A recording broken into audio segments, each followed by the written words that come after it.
समोर 3 अटी ठेवलेल्या आहेत। शिक्षण व्यवस्थेतील अपयश, पेपर लीकची जबाबदारी सरकारने घ्यावी, आम्ही संसदेत आल्यास खासदारांनी पेपर फुटीचा मुद्दा संसदेत उपस्थित करण्याचं आश्वासन द्यावं असंही वांगचूक म्हणतात। तर आम्ही संसदेत न आल्यास खासदारांनी रुग्णालयात भेट घेऊन आश्वासनं द्यावी असं वांगचूक यांनी अट घालून सांगितलंय।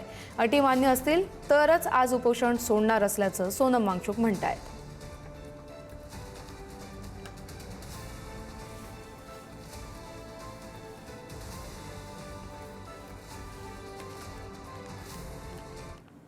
तर सोनम वांगचूक आज उपोषण मागे घेण्याची शक्यता आहे। पत्नी गीतांजली यांनी जंतर मंतरवरून ही मोठी घोषणा केली आहे। राजकीय नेत्यांनी रुग्णालयात जाऊन भेट घेतल्यास उपोषण मागे घेणार।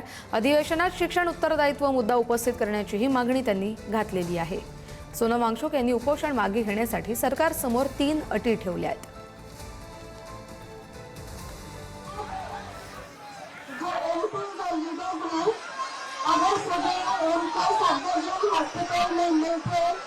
ये आश्वासन दे कि जो अकाउंटेबिलिटी की हम बात कर रहे हैं, एजुकेशन अकाउंटेबिलिटी की हम बात कर रहे हैं, अगर वो इस पार्लियामेंट सेशन में उठाए और इस पार्लियामेंट सेशन का मेन मुद्दा ये एजुकेशन अकाउंटेबिलिटी और एजुकेशन रिफॉर्म रखे तो वो कल अपना अनशन छोड़ेंगे।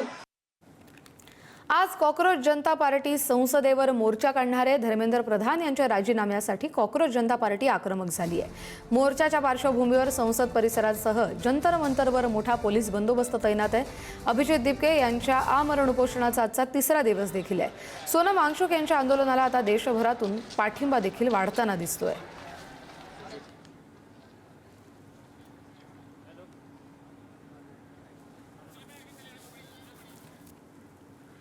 तर आज कॉकरोच जनता पार्टी संसदेवर मोर्चा काढणार आहे। सोनम वांगचूक यांनी 20 तारखेला आंदोलन करणार असल्याचा संसदेपर्यंत जाण्याचा उल्लेख केला होता। त्यांनी अशी घोषणा केली होती, मात्र त्यांना 2 दिवसांपूर्वी रुग्णालयात दाखल केलं आणि त्यानंतर आता अभिजित दिपके यांनी आमरण उपोषण सुरू केलं।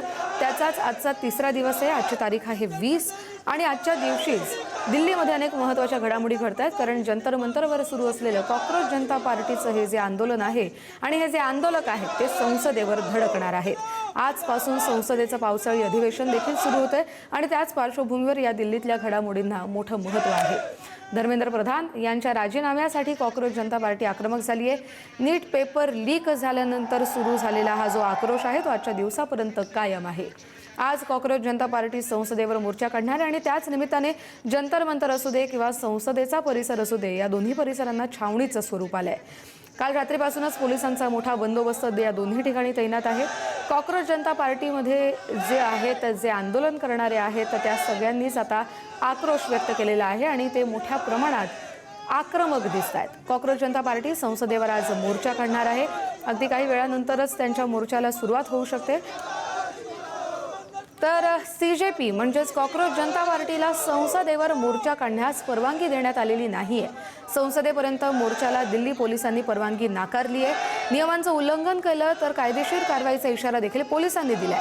सीजेपीला केवळ जंतर मंतरवर आंदोलन करण्यास परवानगी आहे, तर केरळ भवनाजवळ बॅरिकेडिंग करून सीजेपीचा मोर्चा अडवला जाणार असल्याचंही कळतंय। संसदेच्या पावसाळी अधिवेशनाच्या पार्श्वभूमीवर दिल्ली पोलिसांनी संसद मोर्चाला कोणतीही परवानगी दिलेली नसल्याचं स्पष्ट केलं आहे। नवी दिल्ली जिल्ह्यामध्ये BNSS कलम 163 अंतर्गत प्रतिबंधात्मक आदेश लागू आहेत। 5 किंवा अधिक व्यक्तींच्या जमाव, मोर्चा, निदर्शनं आणि मिरवणुकांवर बंदी घालण्यात आली आहे। केवळ जंतर मंतर इथं पूर्व परवानगीनं आंदोलन करण्यास मुभा असेल तरच संसद परिसराच्या सुरक्षेसाठी कडक बंदोबस्त तैनात करण्यात आला आहे। आदेशाचं उल्लंघन करणाऱ्यांवर कायदेशीर कारवाई करण्यात येईल असा इशारा दिल्ली पोलिसांनी दिलेला आहे।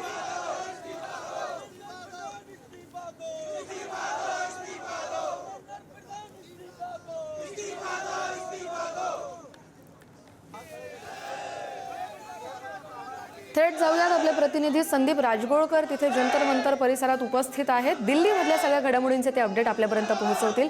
संदीप, काय आहे सध्याचं वातावरण? किती मोठा पोलीस बंदोबस्त तैनात आहे? आंदोलकांच्या प्रतिक्रिया कशा उमटतात आणि किती वाजता मोर्चाला सुरुवात होईल? नाही, प्रामुख्यानं आज आपल्याला माहिती आहे आजपासून संसदेचं हिवाळी अधिवेशन चालू होते. आज पहिलाच दिवस आहे. 10 वाजता पंतप्रधान नरेंद्र मोदी हे माध्यमांशी संवाद साधणार आहेत आणि त्यानंतर 11 वाजता राज्यसभा लोकसभेचं कामकाज सुरू होणार आहे. देशभरातले 542 सगळे जे खासदार आहेत आणि राज्यसभेतले ते सगळे राजधानी दिल्लीमध्ये दाखल झाले आहेत आणि दुसरीकडे जंतर मंतरवर जे आंदोलन चालू आहे त्या आंदोलनाचा एक भाग म्हणून आज मार्च काढण्याचं ठरवलेलं होतं. कॉक्रोच जनता पार्टी आणि इथल्या युवकांनी अभिजित दिपके यांच्या नेतृत्वाखाली सोनम वांगचुक यांना अटक झाल्यानंतरही ते आंदोलन सुरूच ठेवण्यात आलं आणि आत्ताही आपण जंतर मंतरवरची परिस्थिती पाहतोय.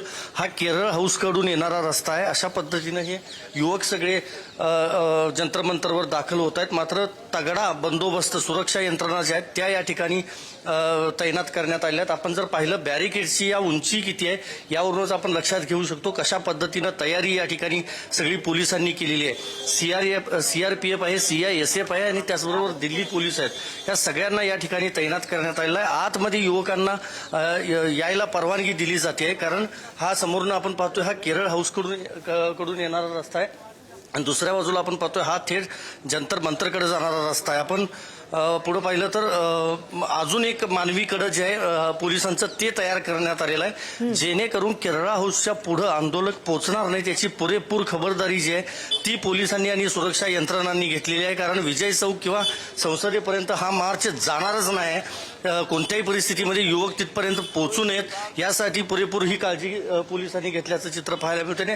अशा पद्धतीनं हे युवक येत आहेत. कहाँ से आए हो आप? मैं तो दिल्ली से ही आई हूँ क्या मांग है आपकी? कि एजुकेशन मिनिस्टर चेंज हो, मोदी भी चेंज होनी चाहिए। अभी मार्च जो निकलने वाला है उसको परमिशन ही अभी तक नहीं दी। नहीं दिया गया है, रास्ते सारे साइड से बंद कर दिया गया है, जनपद में मेट्रो भी बंद कर दिया गया है। जनपद मेट्रो बंद किया है? हाँ, बंद कर दिया गया है। आते वक्त कुछ तकलीफ हुई आपको? हाँ, बहुत ज्यादा घूम के आना पड़ा। जो रास्ता 10 मिनट की थी उन्होंने आधा घंटा से ज्यादा लगा दिया। आप कहाँ से आए हो? सुभाष नगर, वहाँ से आने में जनपद पे इन लोगों ने एक तो मेट्रो नहीं रोकी, इन लोगों ने कि हम जनपद पे मेट्रो नहीं रोकेंगे। उसके बाद जब हम लोगों ने सेंट्रल सिक्योरिटी से एग्जिट लिया तो उसके बाद इन लोगों ने जो जिस साइड से जंतर मंतर का मेन रास्ता है उस साइड से इन लोगों ने ब्लॉक कर दिया। फिर हम लोगों ने यहाँ आगे आए तो वहाँ से भी इन लोगों ने बंद कर दिया। फिर पुलिस ने बोला कि आप उधर से जाइए, तो फिर हम लोग थोड़ा लंबा रास्ता लेकर अभी तक आए। हम लोग को 1 घंटा लग गया आने में। दूरच्या रस्त्यावरून आम्ही आलो, 1 तास वेळ झालेला आहे असं या युवतींनी सांगितलं. आणि प्रामुख्यानं पाहिलं तर युवक आणि युवती यांचा मोठा सहभाग जो आहे तो या आंदोलनामध्ये पाहायला मिळतोय. देशभरातल्या वेगवेगळ्या राज्यामधून युवक आहेत जे आहेत ते या ठिकाणी दाखल झालेत. काही वेळापूर्वी अभिनेत्री शबाना आझमी या देखील जंतर मंतरवर दाखल झाल्या. त्यामुळे वेगवेगळ्या क्षेत्रामधून पाठिंबा जो आहे तो मिळतानाचं चित्र या ठिकाणी पाहायला मिळतं. आणि शिक्षण मंत्र्यांचा राजीनामा म्हणजे त्यांचा राजीनाम्याची मागणी करत हे सगळे युवक आंदोलन करतायत. वांगचुक यांना अटक केल्यानंतर ही अभिजित दिपके यांनी आपलं उपोषण जे आहे ते सुरू ठेवलेलं आहे. त्यामुळे त्यांचं एकीकडे उपोषण सुरू असतानाच आज हा मार्च खरं तर निघणार होता. मात्र याला परवानगीच दिलेली नाही पोलिसांनी. त्यामुळे बघावं लागेल यापुढे आता कॉक्रोच जनता पार्टी असेल आणि सगळे हे हजारो युवक असतील यांची नेमकी भूमिका काय असणार ती. हो, बरं, धन्यवाद संदीप तुम्ही दिलेल्या सगळ्या सविस्तर अपडेटसाठी. पुढे या मोर्चाला किती वाजता सुरुवात होते, आणखी कोण कुठल्या क्षेत्रातले सगळी मंडळी या आंदोलनामध्ये सहभागी होतात हे देखील तुमच्याकडून जाणून घेऊ.